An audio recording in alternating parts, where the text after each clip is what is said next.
ಅಷ್ಟು ಬಹುಭಾಷೆಯಲ್ಲೂ ಕೂಡ ಹಲವಾರು ಗಾಯಕಿಯಾಗಿ ಆಡಿರ್ತಕ್ಕಂಥದ್ದು ನಾವೆಲ್ಲರೂ ಕೂಡ ಭಾಳ ಚಿಕ್ಕ ವಯಸ್ಸಿನಿಂದಲೂ ಕೂಡ ನಾವು ಕೇಳ್ಕೊಂಡು ಬರ್ತಾ ಇದ್ದೀವಿ.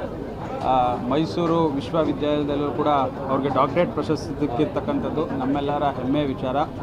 ಅದರಲ್ಲೂ ಕೂಡ ಭಾಳ ವಿಶೇಷವಾಗಿ ಮೈಸೂರು ಕಂಡ್ರೆ ಭಾಳ ಅಭಿಮಾನ, ಭಾಳ ಪ್ರೀತಿ.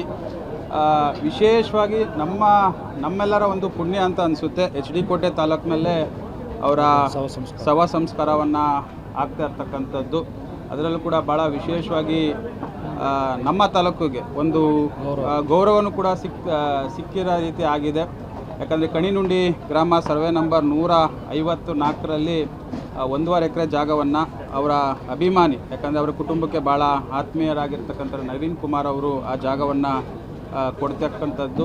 ಅದನ್ನು ನಮ್ಮ ಸರ್ಕಾರದಲ್ಲೂ ಕೂಡ ನಾನು ಮನವಿ ಮಾಡ್ತೀನಿ. ಅದನ್ನು ಹೂವಿನ ತೋಟವಾಗಿ ಅವರ ಸ್ಮಾರಕಕ್ಕೆ ಸರ್ಕಾರದ ವತಿಯಿಂದ ಸ್ಮಾರಕ ಮಾಡೋಕ್ಕೆ ಮಾನ್ಯ ಮುಖ್ಯಮಂತ್ರಿಗಳಂತ DK ಶಿವಕುಮಾರ್ ಅವ್ರಿಗೂ ಕೂಡ ನಾನು ಒಂದು ಪತ್ರದ ಮುಖಾಂತರ ಅವರಿಗೆ ಮನವಿ ಮಾಡಿ ಅಲ್ಲಿ ಒಂದು ದೊಡ್ಡ ಸ್ಮಾರಕವನ್ನು ಹೂವು ಅಂದರೆ ಅವ್ರಿಗೆ ಭಾಳ ಪ್ರೀತಿಯಾಗಿರ್ತಕ್ಕಂಥದ್ದು. ನಾನು ಕೂಡ 2 ಬಾರಿ ಅವ್ರನ್ನ ಖಾಸಗಿ ಕಾರ್ಯಕ್ರಮದಲ್ಲೂ ಕೂಡ ನಾನು ಭೇಟಿ ಮಾಡಿದ್ದೀನಿ.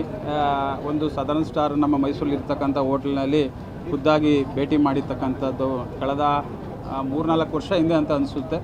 ಅಲ್ಲೂ ಕೂಡ ಭೇಟಿ ಮಾಡಿದ್ದೀನಿ. ಅದರಲ್ಲೂ ಕೂಡ ನಮ್ಮ ತಾಲೂಕಿಗೆ ಒಂದು ಗೌರವ ಸಿಕ್ಕಿದೆ. ಆಲ್ರೆಡಿ ಇದು ಸಿದ್ಧತೆಗಳು ನಡೀತಾ ಇದೆ. ನಾನು ಕೂಡ ಅಲ್ಲಿಗೆ ಭೇಟಿಯನ್ನು ನಾನು ಮಾಡ್ತಾ ಇದ್ದೀನಿ. ಅಲ್ಲಿ ವ್ಯವಸ್ಥೆ ಎಲ್ಲ ಈಗ ನಡೀತಾ ಇದೆ. ಅಲ್ಲಿನ ಊರವರೆಲ್ಲ ಸೇರಿ ಅಲ್ಲಿಯ ಊಟ ಉಪಚಾರಗಳು ಊರವರೇ ಅವರು ಒಪ್ಕೊಂಡು ಮಾಡಿದ್ದಾರೆ. ಮತ್ತು ನಮ್ಮ ಸರ್ಕಾರದ ವತಿಯಿಂದ ಅವ್ರಿಗೆ ಅಂತಿಮವಾಗಿ ಗೌರವತ್ವಾಗಿ ನಾವೇನೇನು ಸರ್ಕಾರಿ ಗೌರವವನ್ನು ನಾವೇನೇನು ಕೊಡಬೇಕು ಅದು ಕಾರ್ಯಕ್ರಮ ಈಗ ಆಲ್ರೆಡಿ ನಾವು ನಮ್ಮ ತಾಲೂಕಿನ ಅಧಿಕಾರಿಗಳ ಜೊತೆ ಜಿಲ್ಲಾಧಿಕಾರಿಗಳ ಜೊತೆ ಚರ್ಚೆ ಮಾಡಿ ವ್ಯವಸ್ಥಿತವಾಗಿ ಅಲ್ಲಿ ಮಾಡಬೇಕು ಅಂತಲೂ ಕೂಡ ನಾವು ತೀರ್ಮಾನವನ್ನು ಮಾಡಿದ್ದಾರೆ.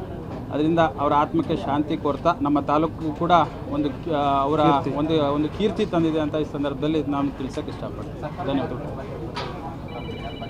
ಈಗ ನಮ್ಮ ಜಿಲ್ಲಾ ಉಸ್ತುವಾರಿ ಸಚಿವರು ಆಗಿರ್ತಕ್ಕಂಥ ಯತೀಂದ್ರ ಅವರು ಕೂಡ ಬಹುತೇಕವಾಗಿ ಈಗ ಬರ್ತಾ ಇದ್ದಾರೆ. ಅವರು ಕೂಡ ಭಾಗಿಯಾಗ್ತಾರೆ. CM ಪ್ರತಿನಿಧಿಯಾಗಿ ಡಾಕ್ಟರ್ ಯತೀಂದ್ರ ಅವರು ಇರ್ತಾರೆ. ಅದು ಸರ್ಕಾರಿ ಗೌರವನ ಅರೇಂಜ್ ಮಾಡೋದಕ್ಕೆ ಸಿದ್ಧತೆ ಮಾಡ್ತಾ ಇದ್ದಾರೆ.